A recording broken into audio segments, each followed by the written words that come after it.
Tell me now what's going on here. Vasily snapped at Roman.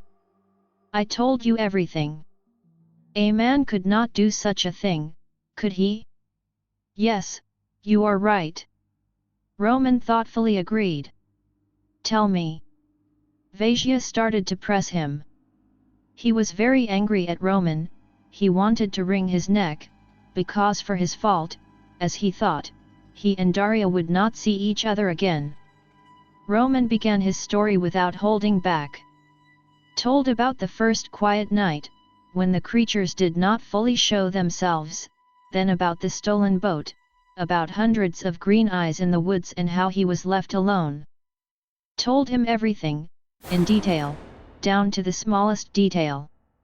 Vasily's anger immediately waned, he began to realize that even without Roman's coming, he and his friends would have ended.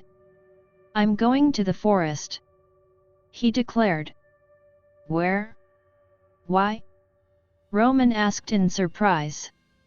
If these creatures are afraid of the light, they are hiding during the day. You can get lost in the woods. I told you, how we all day with Maxim wandered through the woods. Don't be fooled, I have a compass. Vasily put the accent on the A in the word compass. What will it do? Roma asked. I used to do orienteering. So. Vasia didn't finish his sentence. After a little assembly, the guys went into the woods, taking with them the guns that Vasia's company had. Pneumatics, but still something. They also took the homemade spears and knives. Roma seemed to like them a lot. We were walking through the woods for a long time. Vasily's compass no longer showed us where north was, and the landmarks and markers he had left were gone through the earth. Shit! What the hell? He started. It doesn't show? Roma clarified. Yes, there seems to be an anomaly here that demagnetizes the compass. And the landmarks that you left? They disappeared. This damn forest is working against us.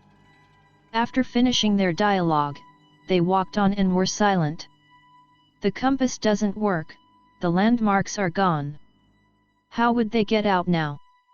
Just like that, the hesitant boys stumbled upon a little house in the middle of nowhere, which looked like a dugout.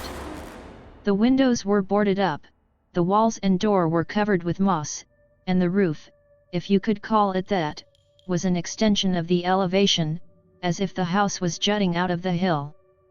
And what is this rabbit hole? Roman asked in surprise. Come on there, quickly.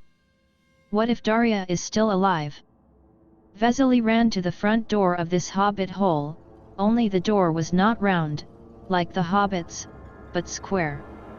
In a minute, they were inside, and they saw a ghastly scene.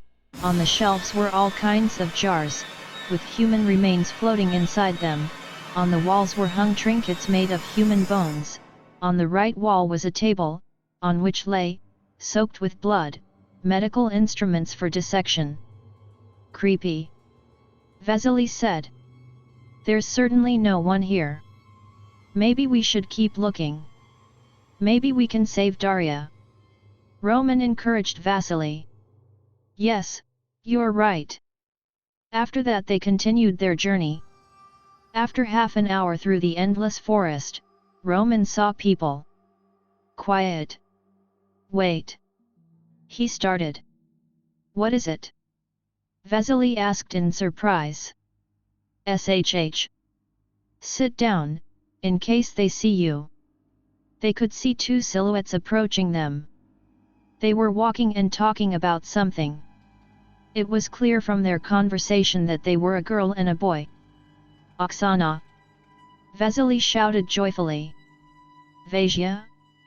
Surprisedly answered the girl, dressed in a turquoise frayed dirty polo shirt, red shorts, and a tattered red cap. Max? You're alive!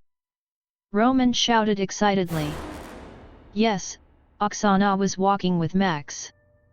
The guys had a lot of questions for each other. They were glad that after that terrible night at least someone had survived. What happened last night? Did someone kidnap you from your tent? Vasily asked. I did not spend the night in the camp last night. I was in the woods most of the night and then I bumped into Max. She answered. Wait. If it wasn't you who slept in the tent, then who? After this phrase that Roman said, they became very creepy. There was a man in the camp, who posed as Oksana, and at this time, she was in the woods. Immediately Roma remembered the first night, how someone had torn up their tent, how the next day they went out with the guys to the opposite shore, where there were the same two torn up.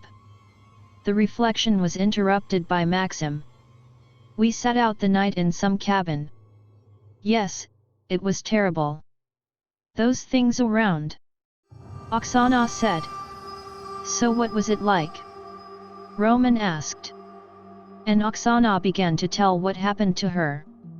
Translated with www.dpel.com/translator, free version.